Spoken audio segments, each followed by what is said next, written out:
Assalamualaikum warahmatullahi wabarakatuh. Waalaikumsalam warahmatullahi wabarakatuh.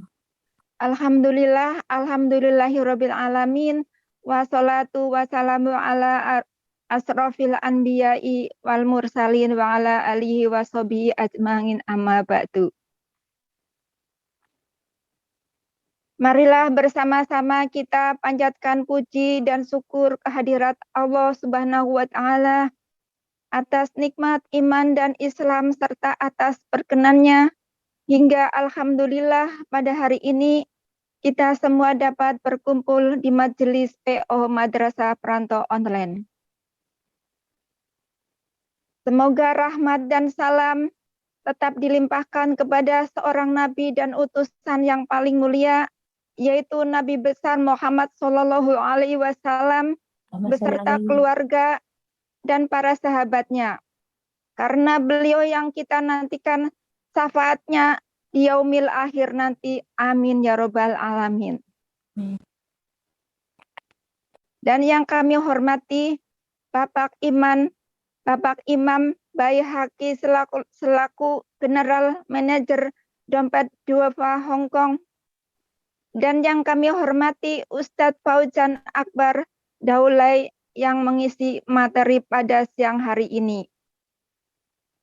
Dan yang kami hormati seluruh jamaah kajian online yang dimuliakan Allah Subhanahu wa taala.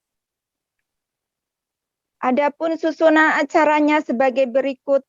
Pertama adalah pembukaan dan yang kedua adalah pembacaan ayat suci Al-Qur'an.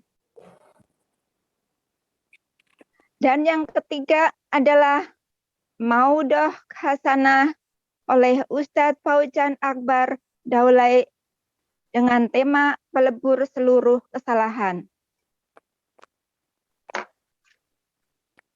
Dan yang keempat adalah tanya jawab dan kelima doa penutup. Untuk menyingkat waktu, marilah acara ini kita buka dengan pembacaan umul kitab suratul Fatihah bersama-sama. Al-Hadiniyah Al-Fatihah. A'udzu billahi minasy syaithanir rajim. Bismillahirrahmanirrahim. Alhamdulillahirabbil alamin. Ar-Rahmanirrahim. Maliki yaumiddin. Iyyaka na'budu wa iyyaka nasta'in. Ihdinas siratal mustaqim. Siratal ladzina an'amta 'alaihim ghairil maghdubi 'alaihim waladdallin. Amin. Alhamdulillah, semoga dengan pembacaan suratul Fatihah acara kajian MPO hari ini berjalan dengan lancar dan mendapat pahala dari Allah Subhanahu wa taala. Amin ya rabbal alamin. Dan yang kedua yaitu pembacaan ayat suci Al-Qur'an yang akan dibacakan oleh Mbak Nurul Aini. Kepadanya kami persilakan. Monggo Mbak Nurul. Assalamualaikum warahmatullahi wabarakatuh. Waalaikumsalam warahmatullahi wabarakatuh. A'udzu billahi minasy syaithanir rajim.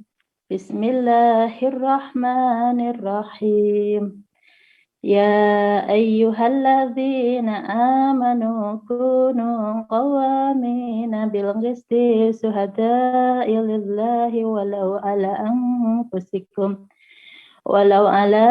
anfusikum awil walidaini wal aqrabin iyakun khaniyan aw faqiran fallahu awla bihada fala tatabi'ul hawa an ta'dilu wa in talu wa ta'ridu fa innallaha kana bima ta'maluna khabira.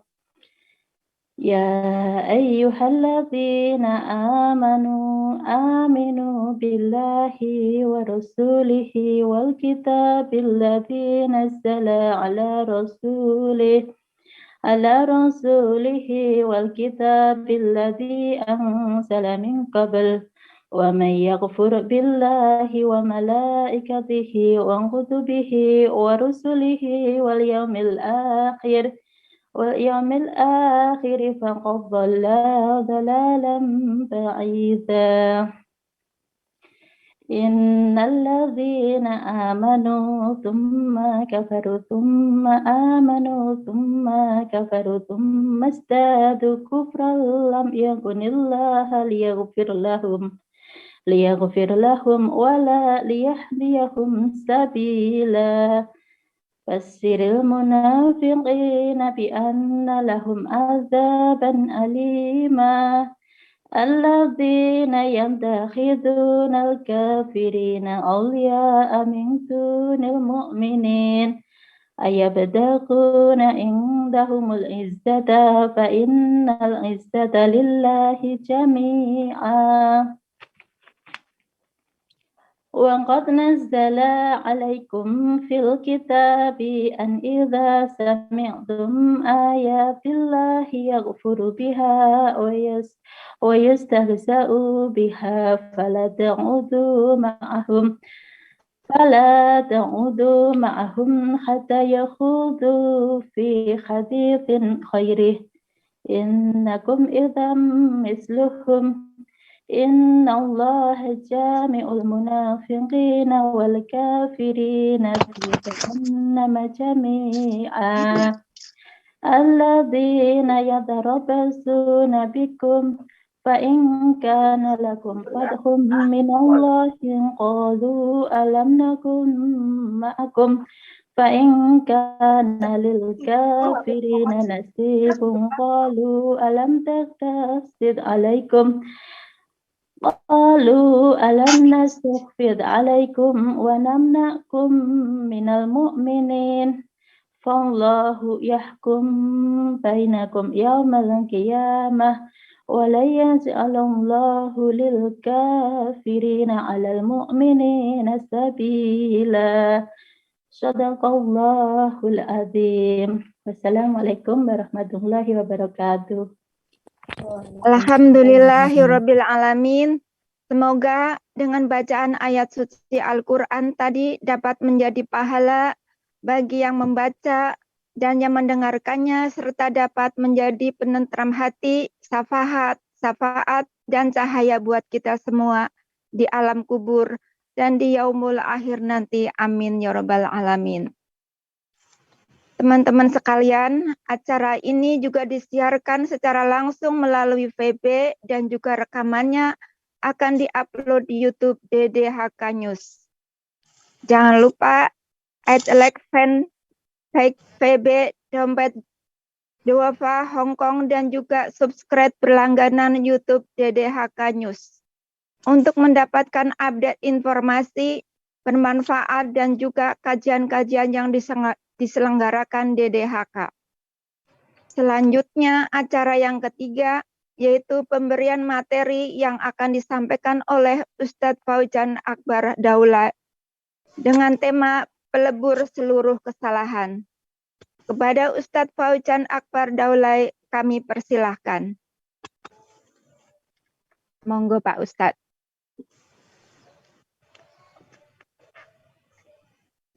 Assalamualaikum warahmatullahi taala wabarakatuh. Waalaikumsalam warahmatullahi wabarakatuh. Alhamdulillahi rabbil alamin. Wa bihi nasta'in ala umuri dunya waddin. Alhamdulillah, ibu-ibu sekalian, yang sama-sama kita mengharapkan ridha Allah Subhanahu wa taala.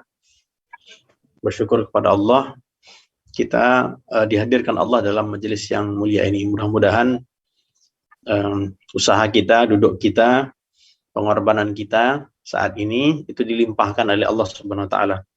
Dan saya doakan juga ibu-ibu semua sehat-sehat semua.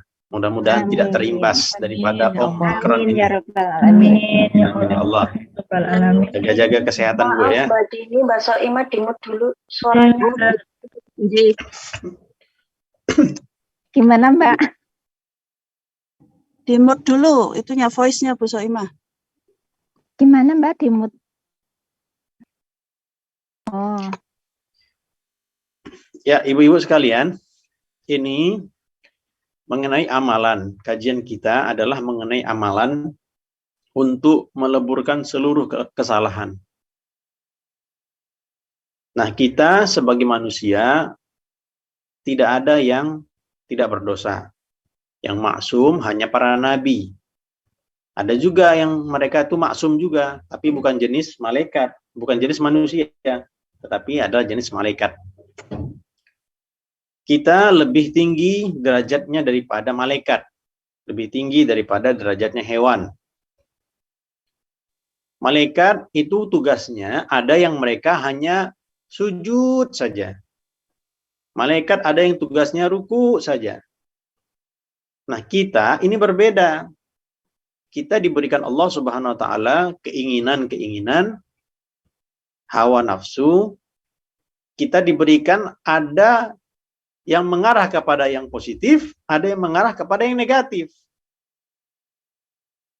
Nah, ibu-ibu sekalian yang dirahmati Allah Subhanahu wa taala, kadang-kadang seseorang itu memang sengaja dia dijatuhkan Allah Subhanahu wa taala di dalam keburukan. Oh, jadi Ustaz, kalaulah seseorang itu dia berbuat dosa, itu Allah yang menjatuhkannya ke dalam dosa. Iya. Kalau secara hakikat, kullum min indillah, bahwa segala sesuatu itu adalah datang daripada Allah Subhanahu wa taala. Minal khairi wasyarri, daripada yang baik ataupun yang buruk. Namun, ketika kita berbuat dosa, itu tidaklah layak kalau kita menisbatkan hal ini kepada Allah Subhanahu wa taala. Itu adalah di antara adab-adab kita. Nah, hadirin rahmati Allah Subhanahu wa taala, kadang seseorang itu dia dijatuhkan Allah di dalam sebuah lembah kenistaan. Dia buat dosa. Loh, kenapa seperti itu? Karena wala tuzakku anfusakum. Supaya apa? Janganlah kamu itu mensucikan dirimu.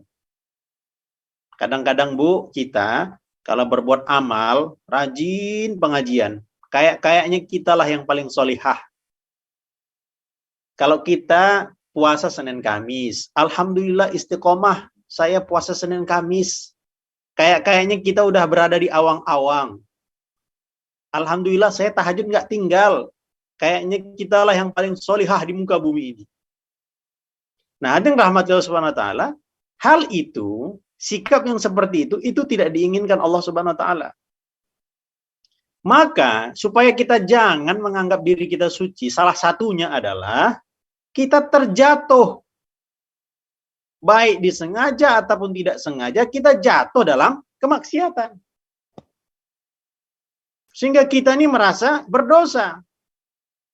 Nah, perasaan kita itu melakukan kesalahan, perasaan itulah yang diwariskan oleh para nabi dan para rasul kepada kita.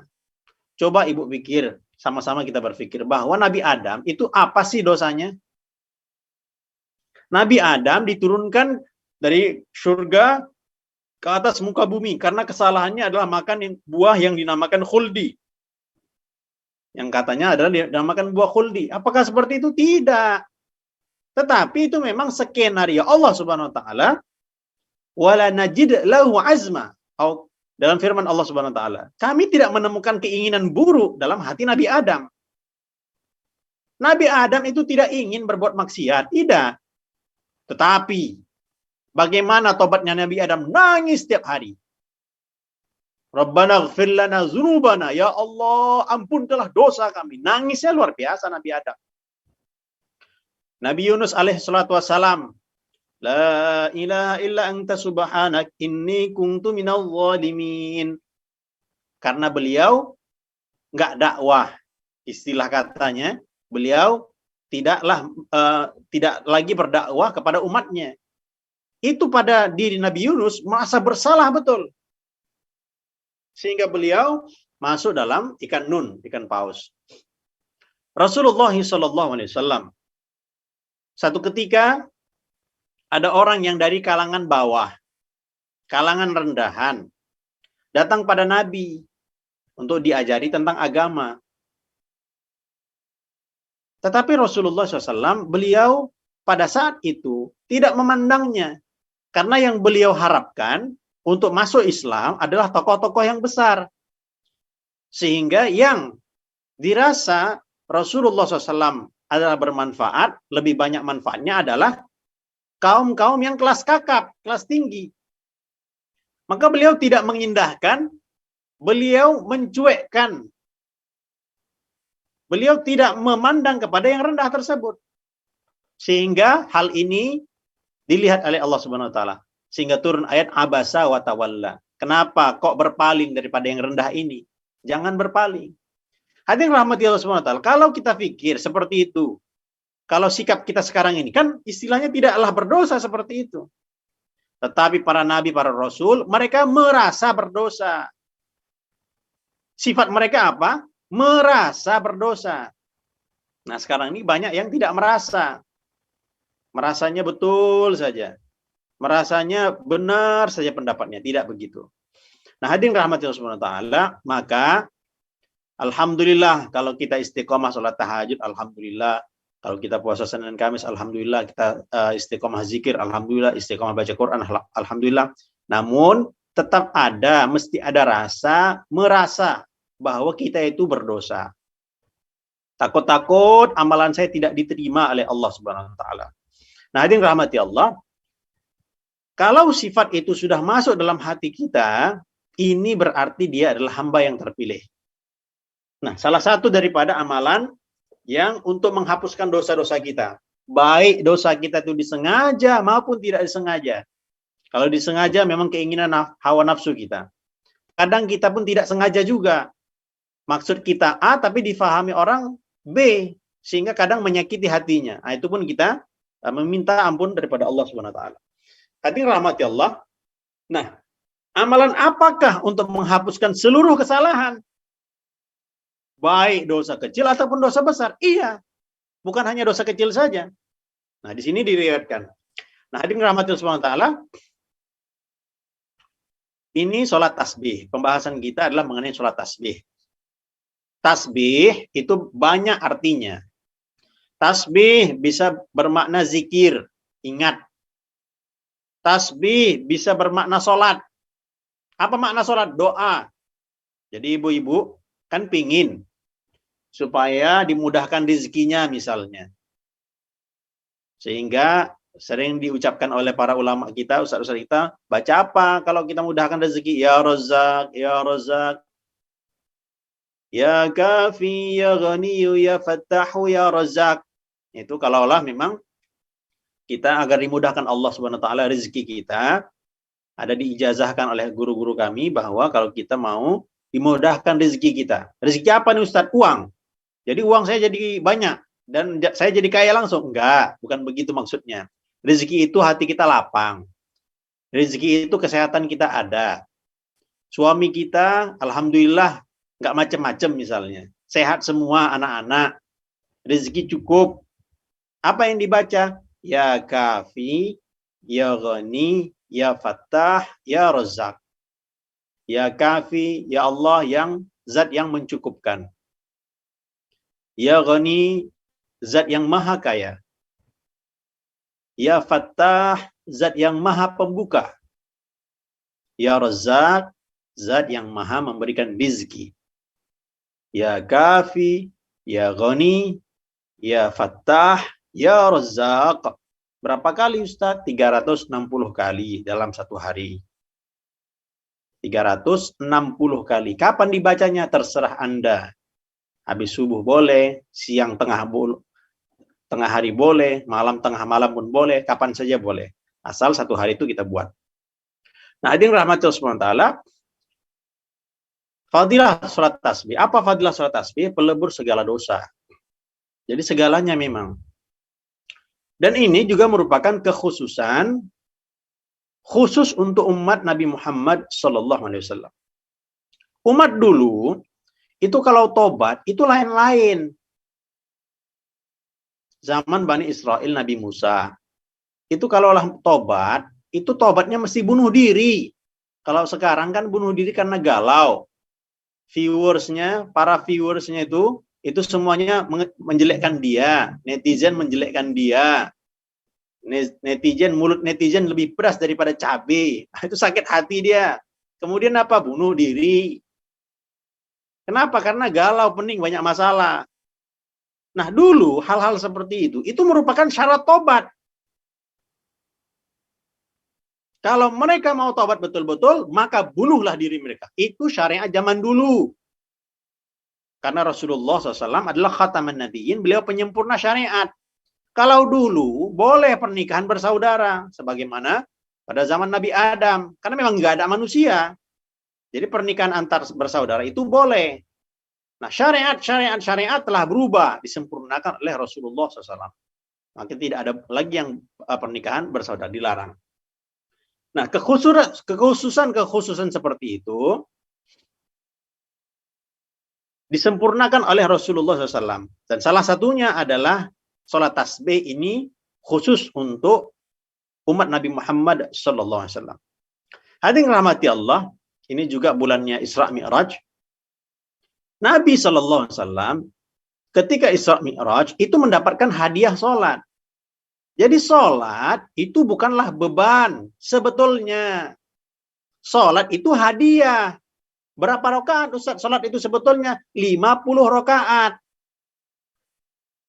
Maka yang rahmati Allah Subhanahu wa taala, secara hakikatnya sholat kita pun kalau kita ingin mendapatkan kelezatan dalam ibadah, hendaklah kita laksanakan sholat 50 rakaat. Tuh, jadi bagaimana kita ngerjakan sholat fardu itu semuanya sampai 50 rakaat? Enggak. Tetapi sholat wajib. Sholat wajib berapa rakaat? Sholat wajib adalah sebanyak 17 rakaat satu hari. Sudah. Ditambah apa? Diusahakan sholat witir, diajarkan para ulama kita, itu 11 rakaat. Sholat witir 11 rakaat. 17 ditambah 11, sama dengan sudah 28. Apalagi ditambah sholat sunnah qobliyah subuh, tambah 2. Sudah 30. Ditambah sholat zuhur. Kalau yang ada waktu, lapang waktu, sholat sunnah qobliyah zuhurnya 4. Kalau memang ada waktu juga, ditambah lagi sholat ba'diyahnya 4 rakaat. Sudah 38. Ditambah lagi sholat sunnah asar. Berapa rakaat sholat sunnah asar? Sudah 4 rakaat, kalau boleh 4 rakaat, kalau tidak ya 2 rakaat. Tambah lagi ba'diyah maghrib. Qobliyahnya bagaimana Ustaz? Boleh dikerjakan qobliyah maghrib? Boleh juga qobliyah maghrib dikerjakan. Nah, ada yang berpendapat istilahnya tidak mengerjakan sholat qobliyah maghrib, terserah, boleh saja. Kalau ada waktu silakan mengerjakan sholat qobliyah maghrib. Kalau ada kalau tidak ada masa silakan langsung dikomatkan saja ketika maghrib itu. Kemudian apa? Ba'diyahnya dikerjakan, tambah 2 rakaat. Kemudian apa lagi? Qobliyah isya 2 rakaat. Ditambah lagi apa? Sholat ba'diyah isya 2 rakaat.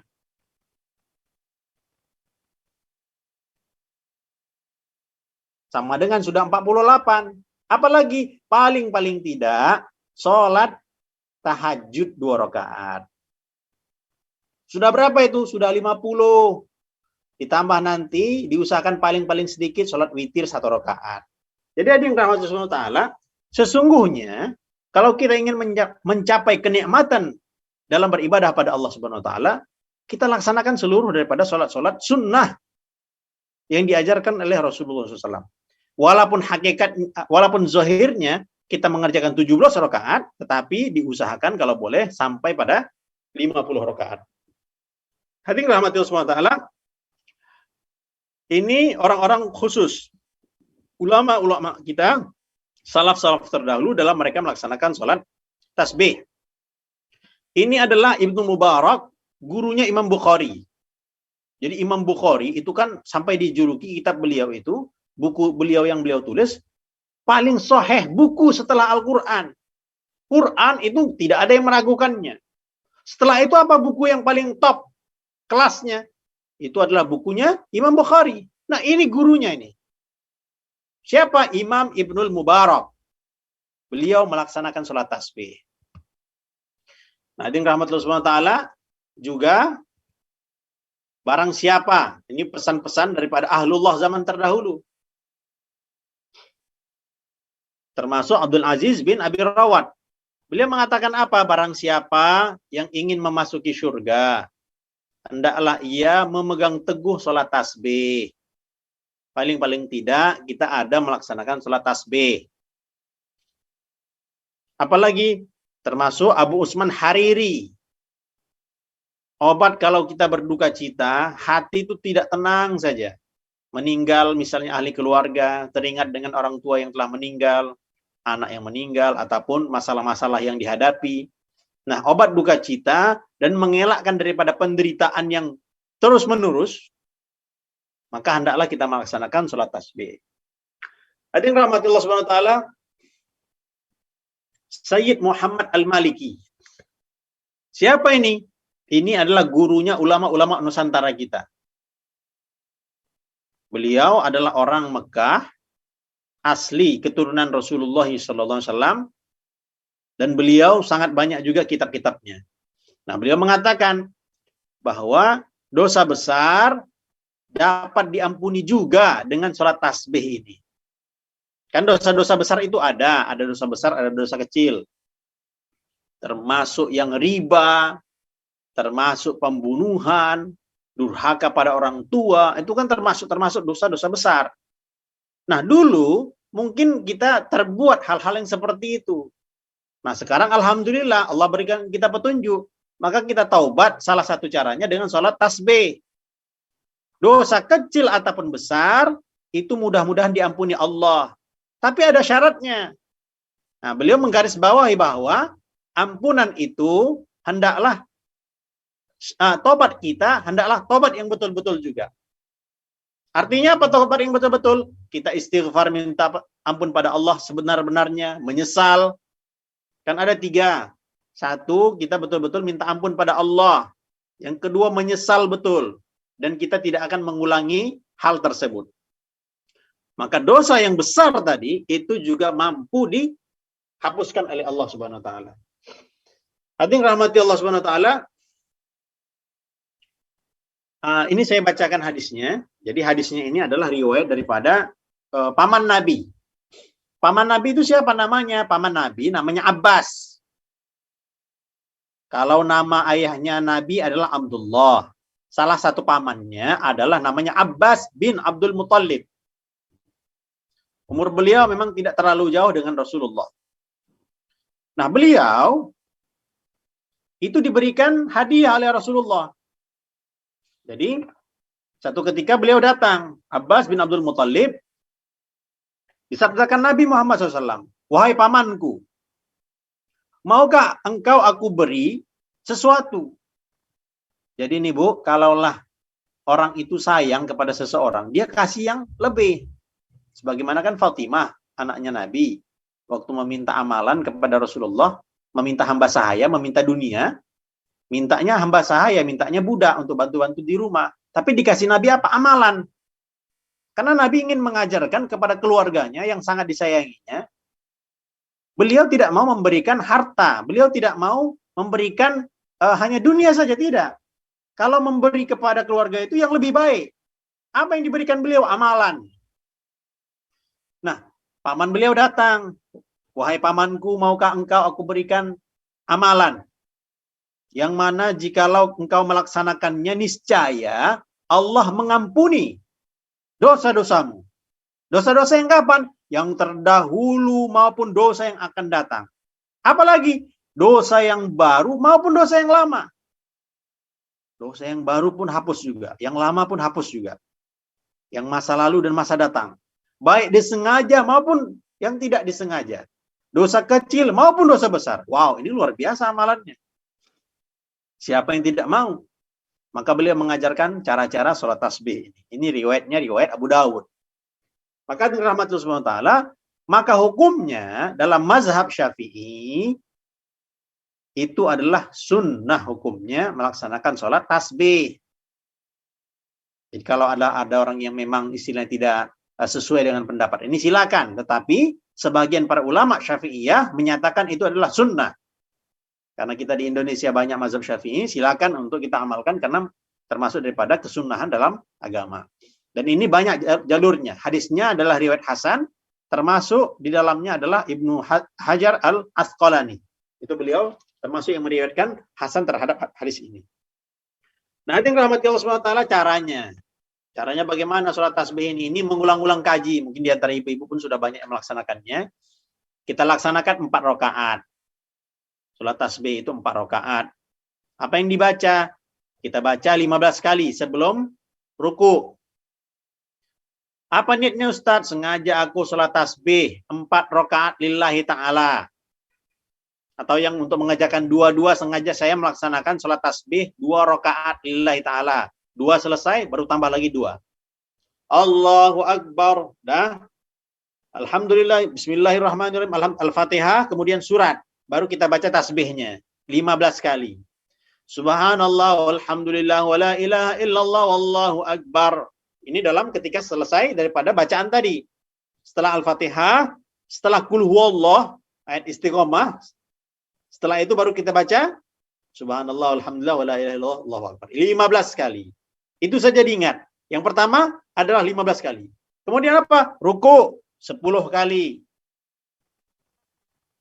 Kita baca Subhana rabbiyal azimi wa bihamdi. Setelah baca doa zikir itu baru kita baca Subhanallah alhamdulillah wa la ilaha illallah wallahu akbar. Subhanallah alhamdulillah wa la ilaha illallah wallahu akbar. 10 kali. Bangkit daripada ruku. Sami Allahu liman hamida rabbana lakal hamdu. Baca. Setelah itu baru Subhanallah alhamdulillah wa la ilaha illallah wallahu akbar. Subhanallah alhamdulillah. 10 kali.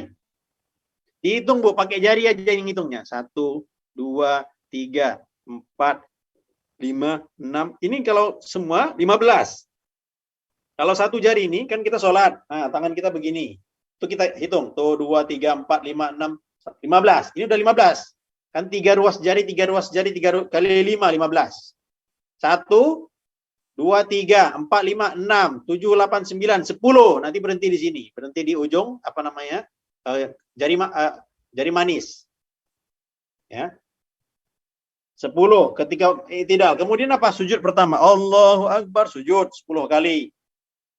Setelah doa ketika sujud itu. Zikir ketika sujud. Duduk di antara 2 sujud 10 kali. Sujud kedua, Allahu Akbar. Baca lagi. Kemudian apa? Duduk, bangun dari sujud kedua, kita duduk dulu. Bangun dari sujud kedua, kita duduk dulu. Subhanallah, alhamdulillah, zikir dulu, baru bangkit. Tadi 10 kali, baru bangun lagi. Nah, dibuat seperti awal lagi, 15 kali lagi. Jadi begitulah sampai 4 rakaat. Jadi kita tasbih terus. Jumlahnya semua 75, 75, 75, 75. 4 rakaat. Lengkap menjadi 300 tasbih di situ. Jadi 300 tasbih lah kita langsung ketika kita melaksanakan sholat tasbih tersebut. Nah, hadirin rahmatus subhanahu wa ta'ala, waktu pelaksanaannya kapan? Boleh siang, boleh malam. Sholat tasbih boleh siang, boleh malam. Kalau siang, diusahakan 4 rakaat langsung. Terus, gas terus, 4 rakaat. Malam berapa? Malam 2 rakaat. 2 rakaat selesai. Fil alamina innaka hamidum majid. Kan tasyahud kita. At-tahiyyatul mubarakat fil alamina innaka hamidum majid. Selesai. Subhanallah, subhanallah, subhanallah, alhamdulillah, wa la ilaha illallah akbar. Baru assalamualaikum. Baru bangun lagi kita. Allahu akbar, tambah lagi 2 rakaat. Nah, amalan ini kapan dikerjakan? Dikerjakan kalau yang ada waktu, silakan dikerjakan sekali. Oh Ustadz, saya sibuk. Udah, seminggu sekali. Mau malam Jumat silakan, mau malam Ahad silakan. Malam Ahad nggak keluar-keluar, tapi di dalam aja. Beribadah pada Allah Subhanahu wa taala. Kemudian apa? Nggak kuat juga seminggu sekali karena lama nih Ustadz, setengah jam ngerjakannya. Karena dia memang khusyuk betul, bacanya fasih. Nah, dia kerjakannya. Lama saya ngerjakannya Ustadz, setengah jam ngerjakannya. Ya sudah, sebulan sekali. Oh, nggak bisa juga. Saking malasnya badan tuh, udah setahun sekali. Nggak bisa, seumur hidup sekali. Kalau nggak bisa juga, nanti kita kuburkan sama-sama. Jadi ibu-ibu sekalian, paling tidak ini ada kita kerjakan, ya, jangan sampai kosong diri kita daripada sholat tasbih. Ini amalannya menghapuskan dosa. para ahlullah, kekasih-kekasih Allah, itu mereka melaksanakan ini. Jadi biasa kalau yang tarekat-tarekat itu, mereka melaksanakan sholat tasbih. Ibu-ibu yang kira-kira ada masa, ada keluangan, dan di tempatnya ada mursyid-mursyid tarekoh yang bersanad, silakan untuk berzikir bersama para mursyid tersebut. Jadi majelis ilmu ada, majelis zikir pun ada. Kalau ada habaib, kalau ada ulama-ulama, silakan diikuti, baik majelis ilmu mereka ataupun majelis zikir mereka. Jadi kita selalu upgrade keilmuan kita, upgrade amalan kita. Nah, hadirin rahmatullah subhanahu wa ta'ala, sholat tasbih itu bagaimana? Apakah masih dikerjakan berjemaah? Ustadz, saya ini kalau ngerjakan sendiri nggak semangat, lemah saja bawaannya. Kalau di rumah tuh, jangankan sholat yang sunnah, wajib pun kadang ketinggalan juga. Gimana nih Ustadz? Boleh nggak saya kalau gabung-gabung ke masjid juga? Kalau ada acara kadang bulan Ramadan itu mengadakan sholat tasbih. Boleh tidak kalau saya berjemaah? Silakan. Tidak ada larangannya kalau maupun berjemaah. Tetapi memang diusahakan sholat sunnah itu sebaiknya sendiri-sendiri. Selain daripada sholat tarawih, yang berjamaah, sholat sunnah yang berjamaah, maka kita sholatnya sendiri-sendiri. Supaya apa? Tujuan tasbih ini adalah sekaligus kita berzikir pada Allah. Dan kita berusaha untuk menikmati zikir kita pada Allah. Kita mau belajar zikir ini. Subhanallah, walhamdulillah, wala ilaha illallah, wallahu akbar. Kalau dulu, Ustaz Arifin Ilham. Subhanallah, walhamdulillah, wala ilaha illallah, wallahu akbar. Pelan-pelan zikirnya, Bu. Pelan-pelan zikir. Berusaha kita nih memang, pikiran kita ini kadang kan kita buka macam-macam informasi, itu masuk dalam otak kita. Yang layangan putus, yang suami ditinggalkan istrinya, istri yang meninggalkan suami yang meninggalkan istri, macam-macam lah masalah-masalah itu. Nah, itu informasinya masuk dalam otak kita. Sehingga kadang kita tuh tidak ingat Allah Ta'ala. Maka supaya membersihkan itu, belajar kita untuk mengisi pikiran kita, kolbu kita dengan lafaz Allah, lafaz kalimah yang mulia. Subhanallah, walhamdulillah, wala ilaha illallah, wallahu akbar. Maka dengan rahmat subhanahu wa ta'ala, kapan ini dikerjakan? Paling tidak itu kita kerjakan seumur hidup sekali. Adalah kita amalkan. Jadi ibu-ibu, caranya bagaimana? Setelah pengajian ini, nanti malam. Ataupun besok malam lah kira-kira. Luang waktu kapan ibu libur. Langsung dikerjakan. Sebab apa? Kalaulah kita tidak bersegera mengerjakannya, entah kapan nanti kita kerjakan. Entah kapan ini, tak tahu kita masanya lagi. Kadang-kadang nanti, Ustadz bulan puasa aja kan dah mau dekat. Kalau nyampe bulan puasa, kalau tidak, tahulah kadang bulan puasa banyak saja program itu. Mau masak lah, buat kue raya lagi, beli baju baru, macam-macam. Maka dengan rahmat diusahakan. Secepatnya kita laksanakan. Baik sekali. Paling-paling tidak ya seminggu sekali. Paling tidak ya sebulan sekali. Kita mau apa ini? Kita mau jadi kekasih Allah. Oh Ustaz, berat sekali itu kalau mau jadi kekasih Allah. Iya, memang berat. Hanya saja kita berusaha.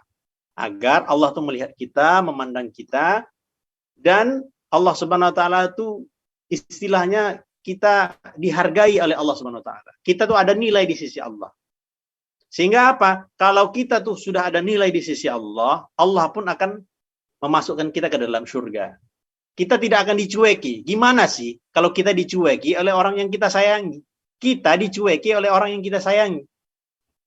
Gimana istilahnya beratnya hati kita? Apalagi nanti ketika di akhirat nanti, hanya orang-orang yang dipandang oleh Allah Subhanahu Wa Ta'ala itulah yang akan memasuki surga. Demikian mungkin para ibu sekalian, kajian kita. Mungkin jika ada yang perlu kita bahas, silakan kita diskusikan sama-sama. Demikian, Bu. Alhamdulillah, semoga apa yang telah disampaikan oleh Ustadz Fauzan Akbar Daulay bisa bermanfaat bagi kita semua di dunia wal akhirat, dan semoga apa yang menjadi cita-cita kita seiring dengan ridho ilahi Robbi, amin ya robbal alamin. Acara selanjutnya yaitu tanya jawab. Silahkan bagi yang mau bertanya, ibu-ibu jamaah, kami dipersilahkan. Monggo.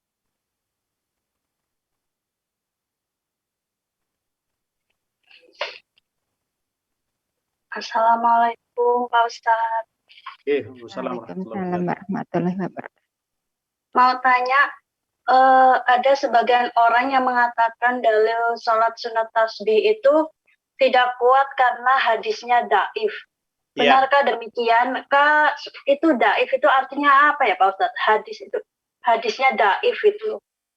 Ya. Apakah benar ada? Ya, makasih. Ya, oke. Sebahagian ada menyatakan bahwa sholat tasbih itu hadisnya dhaif. Kemudian, nah di sini kita perlu jelaskan. Orang-orang yang memandang bahwa sholat sunnah tasbih itu tidak ada dalilnya, ataupun mereka menganggap dhaif, kalau dhaif, itu masih sah dijadikan sebagai penyemangat. Hadis, walaupun dhaif, menurut para ulama hadis dan juga Imam Nawawi rahimahullah ta'ala, hadis dhaif itu masih bisa digunakan kalau dianggapnya sebagai hadis dhaif. Sepakat para ulama hadis bahwa hadis dhaif itu boleh digunakan untuk apa? Fadail amal. Penyemangat dalam amal. Supaya orang itu rajin dia melaksanakan ibadah. Baca Qur'annya semangat, sholatnya semangat. Hadis-hadis dhaif tidak mengapa kalau digunakan. Dengan syarat bukan hadis palsu. Kalau hadis palsu baru kita tidak boleh menggunakannya. Hadis dhaif itu hanya sebahagian perawinya saja yang bermasalah. Itu satu, mengenai hadis dhaif. Bahwa hadis dhaif kalau dikatakan tidak bisa dijadikan dalil, itu silap, bukan seperti itu. Hadis dhaif beda dengan hadis palsu. Hadis dhaif masih bisa digunakan. Itu sepakat para ulama yang belajar hadis. Itu satu. Yang kedua, kalau menurut mereka yang mengatakan hadis itu tidak ada, oh jangan seperti itu. Hadisnya ada. Namun mungkin menurut pihak yang menyatakan itu tidak sesuai, ataupun tidak bisa diterima, tunggu dulu. Karena jalur hadis itu banyak. Jalur hadis itu banyak. Bukan satu saja. Oh kita mesti daripada satu saja yang kita ambil. Satu jalur saja, tidak bisa. Karena jalur hadis, misalnya, hadis, innamal a'malu binniyat. Itu satu-satu yang meriwayatkannya. Tapi ada hadis yang dia diriwayatkan oleh banyak orang. 10, 20 orang. Jadi menurut daripada misalnya 20 orang ini, ada yang mengatakannya sahih. Ada yang mengatakannya bahwa ini adalah hadis hasan. Itu hadis hasan masih bisa digunakan. Jadi sebagaimana tadi yang saya sudah tunjukkan bahwa hukum sholat sunnah tasbih. Nah, ini. Yang ini. Jadi Imam Ibnu Hajar Al-Asqalani itu beliau mengatakan, termasuk Al-Mundhiri dan Ibnu Shalah, ini ulama-ulama pakar hadis. Pakar hadis ini maksudnya gimana Ustaz? Core of the core kalau sekarang ini. Profesornya profesor mereka ini. Kalau ada profesor yang cerdas sekarang ini, mereka ini adalah penghafal hadis yang luar biasa. Rektornya profesor. Jadi mereka itu luar biasa keilmuan mereka. Termasuk siapa? Al-Hafiz Ibnu Hajar Al-Asqalani. Ini ulama besar. Beliau yang mensyarahi kitab Bukhari, Sahih Al-Bukhari. Kitabnya adalah Fathul Bari. Al-Mundhiri pun begitu juga, dan Ibnu Shalah pun begitu juga. Dan jalurnya kalau dikumpulkan menjadi hadis hasan, sebab banyak jalurnya. Maka kalau sudah hadis hasan, itu sah untuk dijadikan dalil. Kalau untuk hukum ada dua. Apa dia? Hadisnya hadis sahih, kalau tidak hadisnya hadis hasan. Kalau tadi kan hadis dhaif, itu untuk fadhail amal. Ini sudah karena banyaknya hadis-hadis tersebut naik derajatnya menjadi hadis hasan. Sehingga sholat sunnah tasbih juga disyariatkan dalam Islam. Nah, seperti itu. Namun tadi kita kembali, kita tidak usah mempermasalahkan daripada orang-orang yang seperti ini. Karena kalaulah mereka tidak mau melaksanakan sholat tasbih, ya silakan. Mereka punya dalil, kita pun punya dalil. Dengan syarat kita tidak saling menjelekkan ataupun merendahkan di antara kedua pendapat seperti ini.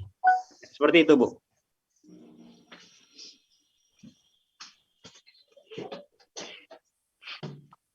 Lagi Pak Ustaz.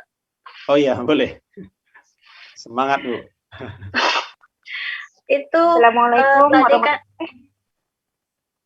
siapa itu? Lanjut. Enggak, lanjut Bu, lanjut. Oh, nggih. Pelarian ya, Bu. Nggih, monggo ngapunten lanjut.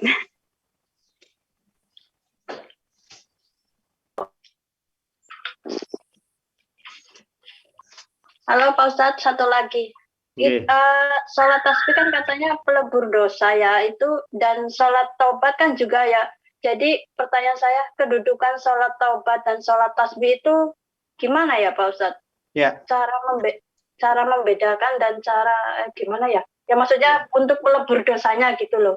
Iya. Jadi memang kalaulah secara hakikatnya semua sholat itu memang meleburkan dosa. Hanya saja jenisnya, hanya jenisnya memang beda-beda. Kalau sholat sunnah taubat itu termasuk sholat mutlak juga. Dan sholat tasbih, nah ini dengan dalil-dalil yang tadi. Jadi tidak ada masalah kita melaksanakan sholat taubat. Oh, kalau sholat taubat itu adalah untuk dosa kecil, sholat tasbih adalah untuk dosa besar. Sama-sama semuanya memang untuk pelebur dosa. Namun kita berusaha, yang taubat kita laksanakan, yang tasbih pun kita laksanakan juga. Begitu, Bu. Iya. Makasih Pak Ustadz, monggo yang lainnya. Assalamualaikum warahmatullahi wabarakatuh. Ustadz, Assalamualaikum warahmatullahi wabarakatuh. Afwan mau nanya, ini kalau seandainya sholat tasbih itu dikerjakan berbarengan sama sholat tahajud, itu yang mana yang didahulukan? Sholat tahajud dulu atau sholat tasbih dulu?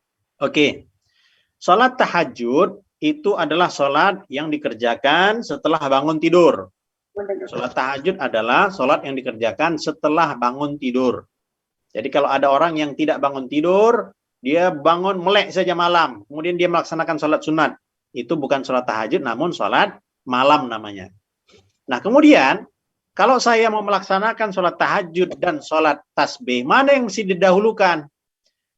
Yang didahulukan, apa saja sholat yang kita laksanakan ketika malam, baik itu sholat witir, baik itu sholat tasbih, baik itu sholat taubat, ataupun sholat hajat.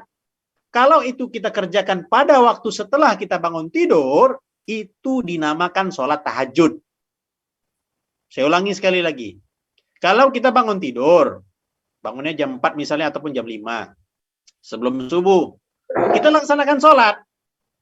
Baik itu sholat hajat, sholat taubat, sholat tasbih, sholat witir, semua sholat itu dinamakan sholat tahajud. Bisa dipahami kira-kira Bu ya? Nah itu, satu itu.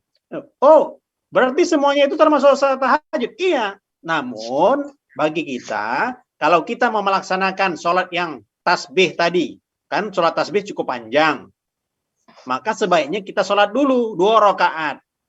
Sholat apa namanya? 2 rakaat itu dinamakan sholat tahajud. Walaupun itu sholat hajat ataupun sholat taubat. Oh Ustadz, saya mau pakai yang niatnya sholat tahajud. Boleh, boleh juga. Langsung memang sholat tahajud. Sengaja saya sholat tahajud 2 rakaat. Lillahi ta'ala. Allahu Akbar. Inna a'tayna qul huwallahu ahad. Assalamualaikum. Bangun lagi. Baru kita sholat tasbih. Sengaja saya sholat tasbih lillahi ta'ala. Jadi, kalau ada sholat yang panjang dengan ada sholat yang ringkas, maka dahulukanlah yang ringkas. Jadi kalau kita malam, itu memang kita kalau mau sholat panjang, sholat witir 11 rakaat misalnya, maka kita dahului dengan sholat 2 rakaat yang ringan. Pemanasan. Jadi sebelum yang panjang tadi, kita pemanasan dulu, 2 rakaat. 2 rakaat, pemanasan, baru kita melaksanakan sholat yang panjang. Begitu. Pertanyaan yang kedua Ustadz, ini tapi itu dari tema, di luar tema Ustadz. Okay. Pertanyaannya gini, kalau seandainya kita punya amalan setelah sholat isya itu kan, sebaiknya itu setelah amalan itu seperti membaca surat Yasin atau surat Al-Mulk, itu sebaiknya bertawasul dulu atau tawasulnya itu selepas membacanya Ustadz? Ya, tawasul. Apa gunanya tawasul? Agar rohani kita nyambung dengan para ulama, guru-guru, dan seterusnya hingga Rasulullah SAW. Karena para ulama-ulama tersebut adalah yang mengajarkan kita. setidaknya kita berterima kasih atas apa saja yang mereka ajarkan kepada kita, dan kita agar menyambungkan rohani kita kepada para ulama tersebut dan Rasulullah SAW. Nah, itu bacanya kapan? Sebaiknya sebelum kita memulai amalan. Jadi misalnya setelah sholat isya kah, kalau kita mau melaksanakan tersebut, baca-baca surat Yasin, Tabarok, Sejadah, dan sebagainya. Nah, itu dibaca tawasulnya dulu, baru kita buat amalannya. Seperti itu, Bu.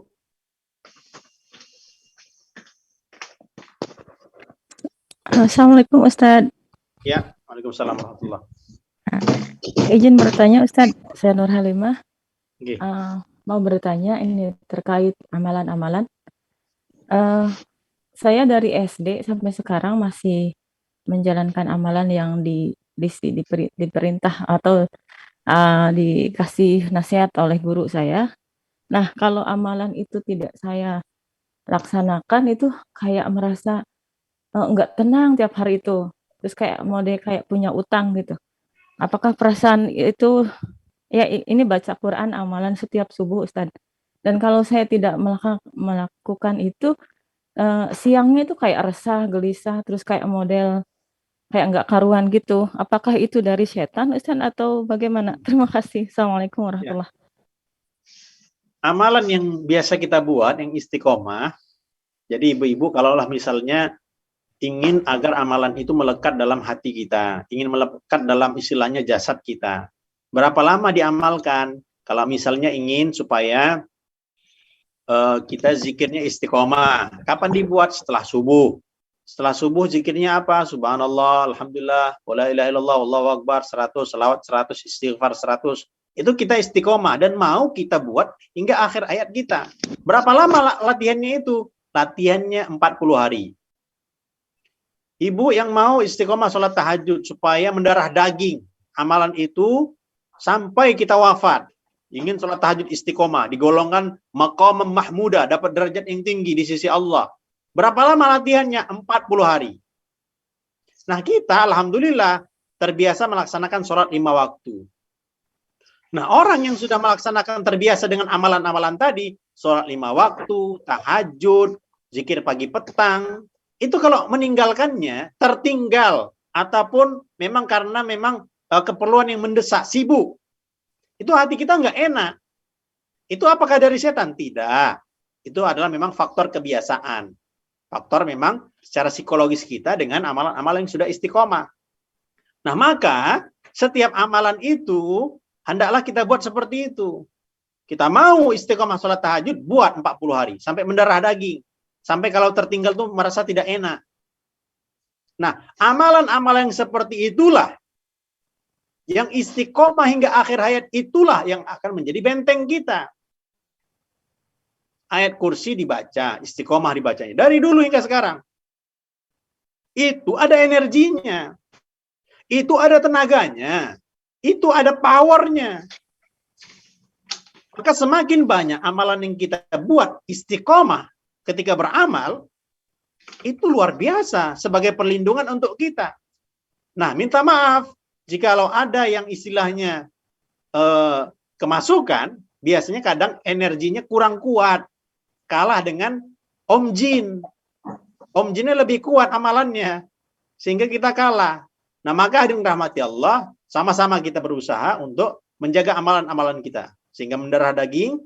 Dan kalaulah tertinggal, Ustadz, saya sudah niat nih sholat tahajud, tapi pagi-pagi terkejut saja. Mau tahajud tapi terkejut. Mau tahajud tapi terkejut saja. Gimana nih Ustadz? Jadi kita ketika paginya, kita diqadha. Amalan sunnah, amalan wirid. Kalaulah tertinggal, maka dianjurkan para ulama juga kita qadha kapan kita ada waktu, silakan langsung diqadha. Seperti itu, Bu. Terima kasih Ustaz. Oke. Silakan Bu yang lain.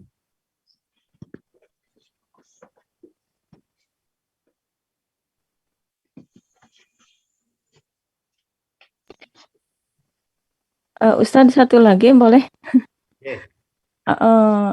Ada hadis yang menyatakan bahwa kita belajar itu enggak melihat usiha ya. lihat usia batasannya sampai liang lahat, apakah itu hadisnya sahih? Dan kemudian sebenarnya apakah ada dalam Al-Quran mengenai kemampuan seseorang itu sampai batas umur berapa gitu dalam Al-Quran mampu belajar gitu. Terima kasih. Assalamualaikum. Waalaikumsalam warahmatullahi wabarakatuh. Nah, itu hadis mengenai mencari ilmu sampai liang lahat. Tuntutlah ilmu sampai, kan ada sampai negeri Cina, tuntutlah ilmu sampai liang lahat. Nah, itu hadisnya. Bagaimana status hadisnya itu? Jadi banyak jalur-jalur mengenai hadis-hadis ini. Namun, untuk hadis utlubul ilma minal mahdi ilal lahdi, itu ada namanya Syekh Abdul Fattah Abul Ghuddah. Jadi beliau, Syekh Abdul Fattah Abul Ghuddah ini termasuk ulama Syria. Nah, beliau ada menulis buku yang mana untuk penghargaan terhadap waktu. Nah, di situ disebutkan bahwa perkataan ini itu memang bukanlah hadis Nabi. Utlubul ilma minal mahdi ilal lahdi, memang kata beliau itu memang bukanlah hadis. Itu adalah memang perkataan ya ulama lah ataupun perkataan orang yang saleh. Namun walaupun hadisnya, walaupun perkataannya seperti itu, tetapi nilai-nilainya bagus. Nah, jadi yang boleh kita ambil apa? Nilainya. Banyak sekarang memang hadis-hadis disebutnya sebagai hadis, tapi bukan hadis. Contohnya apa? Kebersihan adalah sebahagian daripada iman, sehingga ditulis hadisnya adalah al-hadis di belakangnya. Kebersihan, toharoh adalah kebersihan daripada sebahagian daripada iman. Padahal memang maksudnya memang betul, tapi lafaznya tidak begitu. Lafaznya adalah at-tuhur syatrul iman. Banyak yang menulis di sekolah-sekolah, apa lafaznya? An-nazafah minal iman, katanya. Sehingga ditulis di sekolah-sekolah, an-nazafah minal iman. Padahal itu bukan hadis. Yang betul bagaimana? At-tuhur syatrul iman. Kebersihan adalah setengah daripada iman. Itu hadis yang sahih. Jadi memang lafaz-lafaz seperti ini banyak, namun kalaulah pun kita ingin menyemangatkan orang lain, tidak perlu kita sebutkan bahwa itu hadis, namun perkataan bijak bestari, nah, begitulah kurang lebih kita sampaikan. Ada perkataan daripada bijak bestari, orang yang bijak mengatakan bahwa hendaklah kita mencari ilmu hingga ke liang lahat. Nah, seperti itu boleh kita sampaikan. Ya, begitu Bu. Ya, terima kasih Ustaz. Terima kasih Mbak Nurul Halimah. Ibu-ibu yang lain gimana? Masih ada yang mau tanya?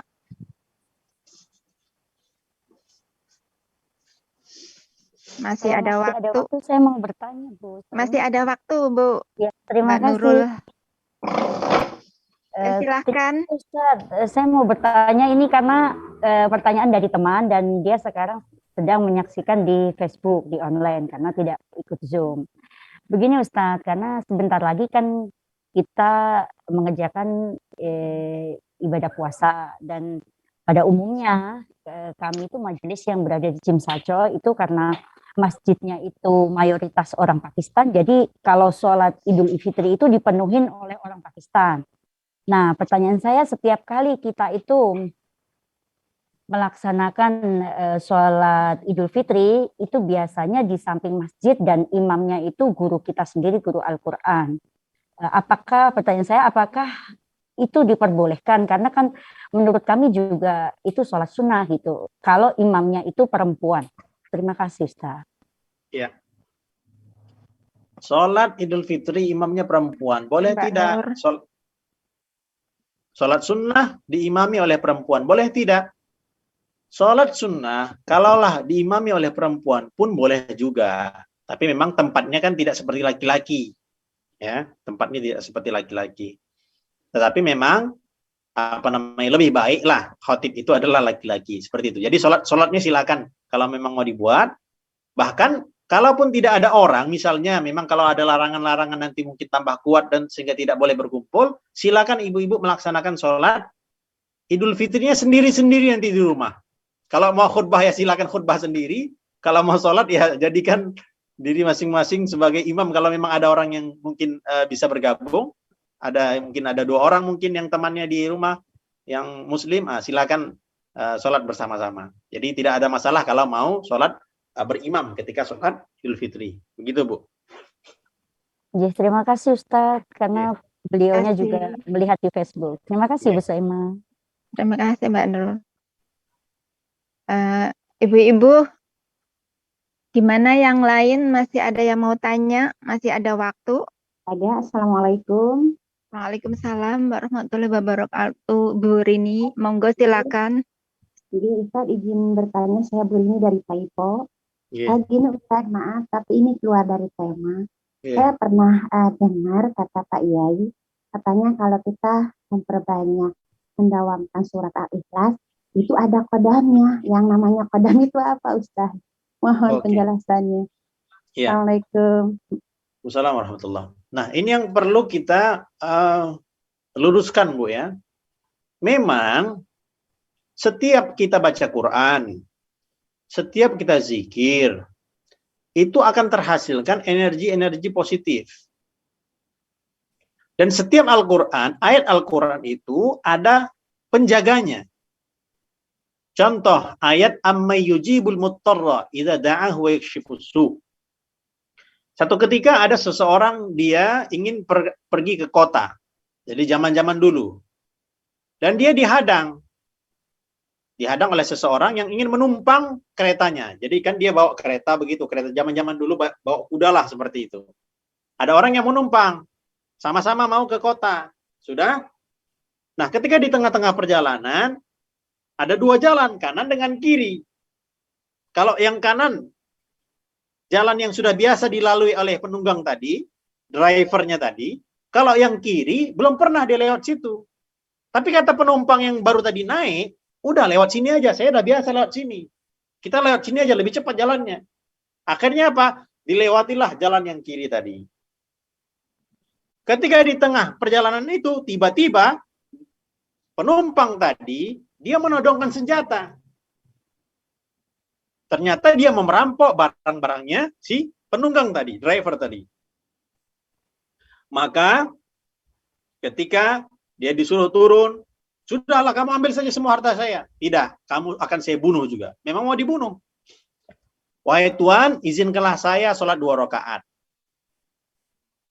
Jadi ketika si driver tadi sholat 2 rakaat, Allahu Akbar, dia sholat, tiba-tiba, dan dia baca surat tadi, sampai ayat Amma yujibul muttarra idza da'ahu wa yakshifus su'. Tiba-tiba datanglah seorang penunggang yang sangat cepat, dan memenggal kepala orang yang penumpang gelap tadi. Penumpang yang perampok tadi. Nah, hadirin rahmatillah subhanahu wa ta'ala, jadi memang setiap ayat itu memang ada istilahnya penjaga-penjaganya. Namun, kalau kita beramal, Ustadz, saya mau baca surat Al-Waqi'ah lah supaya kaya. Ustadz, saya mau baca surat Tabarok agar nanti ada pelindung saya di kubur. Boleh seperti itu? Boleh. Tetapi kita mau naik tingkat. Mau naik tingkatnya bagaimana? Yang mau kita inginkan adalah Allah saja.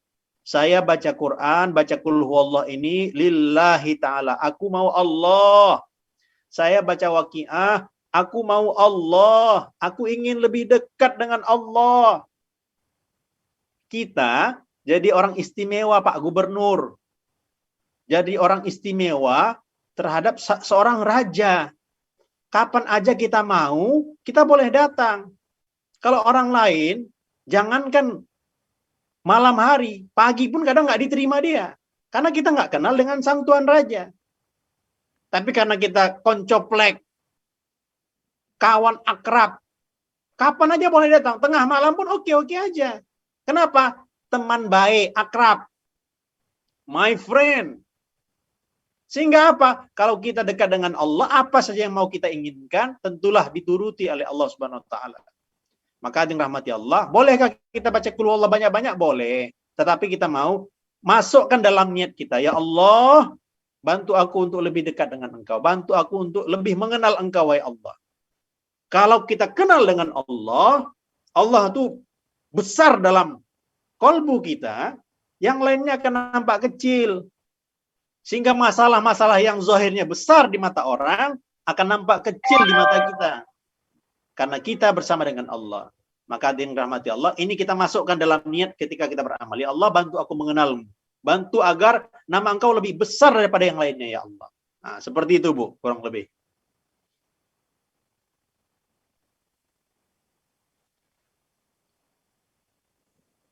Terima kasih, Mbak. Siapa yang mau bertanya lagi, Bu? Monggo, masih ada waktu. Ibu-ibu siapa yang mau tanya? Assalamualaikum Ustadz. Waalaikumsalam, Bu Rusni. Ustadz, nggih matur suwun. Ustadz, terkait dengan doa fitnah dajjal sebelum salam itu lebih baik dibaca sebelum salam setelah tasyahud akhir atau di sujud terakhir nggih? Lebih baiknya nggih. Terima kasih. Ya. Doa-doa itu adalah diajarkan oleh para ulama kita. Dibacanya kapan? Doanya itu dibaca sebelum sebelum salam. Allahumma inni a'udzubika min fitnatid dajjal. Salah satunya ya, doa-doanya itu kan banyak. Nah, salah satunya itu dibaca kapan? Boleh saja kalau kita mau baca di sujud terakhir, boleh saja kalau kita mau baca di tasyahud sebelum salam itu. Tetapi memang diajarkan kita sebelum salam. Itu doa-doa yang kita mau ucapkan itu. Jadi ketika kita ada hajat yang banyak, silakan itu dituangkan dalam sujud terakhir. Ada hajat yang banyak, silakan itu dituangkan dalam sujud terakhir. Namun untuk doa-doa seperti tadi, nah itu kita baca sebelum salam. Itu dia, Bu. Baik, terima kasih Ustadz. Barakallah. Terima kasih Ibu Rusni. Ibu-ibu yang lain gimana? Assalamualaikum Ustadz, nambah nih. Waalaikumsalam. Dikasih kesempatan nih. Monggo Mbak Nurul, Mbak Nur Halimah. Ya, makasih Bu. Ya. Ustadz mau bertanya terkait tafsir. Ustadz, tafsir Al-Quran itu banyak sekali macamnya ternyata ya. Dan kemarin saya baru tahu ada tafsir baru yang saya baru ketahui. Pertanyaan saya Ustadz, kenapa tafsir itu banyak sekali versinya yang dibahas, tapi ya Al-Quran itu satu sama, dalamnya sama kemarin itu. Nah, apa ini yang membedakan antara tafsir satu dan tafsir yang lainnya? Terima kasih. Assalamualaikum. Waalaikumsalam warahmatullahi wabarakatuh. Tafsir itu banyak artinya. Ini sebetulnya kajiannya cukup panjang mengenai tafsir ini. Saya coba meringkasnya. Tafsir itu salah satu pengertiannya adalah untuk mengetahui apa kehendak Allah Subhanahu wa taala dalam ayat-ayat tersebut. Nah, tafsir itu dia macam-macam. Dari segi apa? Tafsir contoh. Dalam segi bahasanya. Jadi ada yang dikaji modelnya bahasanya. Apa makna bahasanya? Mengapa Allah Subhanahu wa taala berfirman seperti ini? Dari segi grammarnya, tata bahasa. Itu ada tafsir, contohnya adalah tafsir Az-Zamakhsyari. Nah, ada yang dia bercorak mengenai asbabun nuzul. Mengapa ya tafsir ini turun? Apa kisah-kisah di dalamnya? Nah, itu digali. Contohnya apa? Tafsir Ibnu Katsir, banyak kisah-kisahnya. Nah, ada juga yang tafsir kontemporer. Tafsir-tafsir seperti Syekh Wahbah Az-Zuhaili, ataupun seperti yang di Indonesia seperti tafsirnya Al-Azhar, Buya Hamka, termasuk juga tafsir Al-Misbah, Profesor Dr. Qiyai Shihab. Nah, memang yang dibahas Quran, tetapi sisi-sisinya yang berbeda. Asbabun nuzul, ada grammarnya, ada dari segi bahasanya, jadi macam-macam.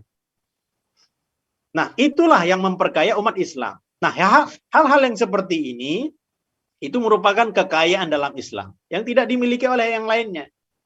I'rab itu grammar dalam Al-Quran. Itu tidak dimiliki oleh luar Arab. Luar Islam itu tidak dimiliki. I'rab. Kenapa dia dibaca fathah? Kenapa dia dibaca kasrah? Kenapa dia dibaca dhammah? Apa sebabnya? Maknanya apa yang dibalik itu? Nah, itu keindahan-keindahan sastra. Nah, itu tidak dimiliki oleh ilmu-ilmu yang lain dan hanya dimiliki oleh umat Islam. Jadi, perbendaharaan bahasa Arab, Quran itu diturunkan dengan 7 dialek. Maliki yaumiddin, pendek. Biasanya kita baca Maliki yaumiddin. Ini cara bacanya dia pendek. Maliki yaumiddin, wadduha. Kan seperti itu. Nah, itu kekayaan-kekayaan dalam Islam. Walaupun Qurannya satu, tapi ilmunya banyak. Ilmu Al-Quran saja luar biasa banyaknya. Maka untuk seseorang yang ia ingin menjadi mufassir, ingin dia mau menerjemahkan Al-Quran, dia ingin mensyarahkan Al-Quran, menjelaskan apa maksud Allah di dalam Al-Quran, paling-paling tidak dia mesti menguasai 12 jenis keilmuan. Bukan hanya bahasa Arab saja.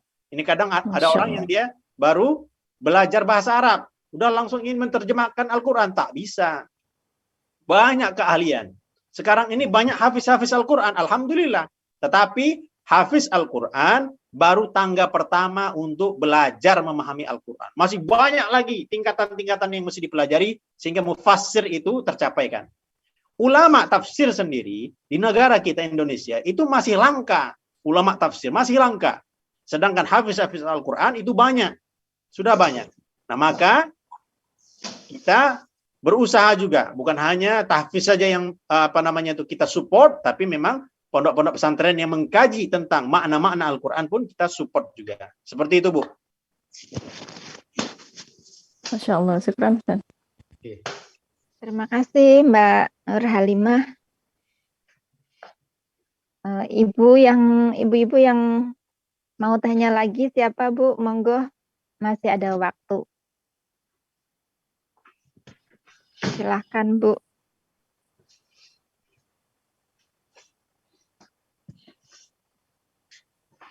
Ustadz mau tanya ini, ada kitab dulu yang pernah saya pelajari namanya kitab Qurratul Uyun.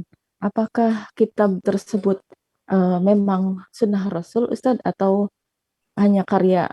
Maksudnya apakah itu sahih atau gimana gitu, pertanyaan supaya bahwa itu benar apa enggak gitu. Yang mengenai pernikahan ya? Ya, pernikahan Qurratul Uyun. Ya. Sama Adabul Mar'ah dan lain sebagainya. Iya. Memang di situ termasuk di dalamnya adalah ya psikologi, termasuk psikologi juga. Ada yang diajarkan Nabi, bermuamalah, muasyarah kepada istri dan juga secara ya teknik-teknik lah yang beliau ajarkan. Jadi antara suami dengan istri diperlukan juga adanya adab. Adab itu akhlak. Nabi SAW beliau mengajarkan kita adab dalam Islam. Dari ujung kaki hingga ujung rambut. Dari bangun tidur hingga tidur kembali. Nah, itu difahami oleh para ulama kita. Sehingga kita itu kalaulah beramal, hendaklah bukan hanya kita menunaikan perintah Allah saja, tapi ada adabnya. Ada adabnya. Jadi itu kan berkaitan dengan suami istri. Tak usah kita terlalu dalam. Tetapi di antaranya, misalnya contoh, kalau kita berwudu. Kita wudu, kita membasuh wajah. Ya, kita membasuh wajah. Nah, tetapi kita diajarkan juga bukan hanya kita membasuh wajah saja, tetapi apa? Di dalam berwudu kita zikir pada Allah. Di dalam berwudu kita berzikir pada Allah. Apa zikirnya? Diajarkan para ulama, Allah mabayyid wajhi yauma tabyaddu wujuh wa taswaddu wujuh. Itu ada zikirnya. Jadi walaupun seseorang itu pasangan suami istri, walaupun dalam keadaan mereka berhubungan, itu niatnya ditata, tekniknya itu dijaga. Adab itu diperhatikan. Jadi kan ada adab-adabnya lah di situ. Intinya bahwa walaupun dengan istri, walaupun dengan suami, adab itu dijaga. Jangan seperti hewan. Jaga adab dalam Islam. Begini yang ditunjukkan para ulama. Nah, kalau ditunjukkan ulama, apakah itu tidak berasal daripada Nabi? Kalau yang ditunjukkan para ulama, itu mereka ambil intisari-intisari daripada Al-Quran ataupun hadis, dan dengan kebersihan hati mereka. Sebaiknya begini, sebaiknya begini, sebaiknya begini. Nah, jadi kita ambil hikmah, ambil kebaikan-kebaikan daripada para ulama tersebut. Syekh Az-Zarnuji dalam kitab Ta'lim, itu kalau kita belajar sebaiknya kita mau baca Quran, Bu. Kita mau baca buku agama, itu sebaiknya memang kita menghadap kiblat. Apakah ada dalilnya, Ustaz? Bukan mengenai dalil, tapi rasa, kebaikan, ataupun hikmah yang didapatkan oleh para ulama-ulama terdahulu, sebaiknya begitu. Nah, jadi, apa namanya itu? Nah, kitab itu, bolehkah kita amalkan? Silakan. Kebaikan-kebaikan di dalamnya, mampu kita buat, silakanlah kita ikuti daripada adab-adab yang ditunjukkan oleh para ulama. Seperti itu, Bu. Mohon maaf, karena waktunya terbatas, yang masih ingin bertanya, bisa konsultasi ke nomor DDHK konsultasi online 529824419. Sekali lagi 52982419. Yang terakhir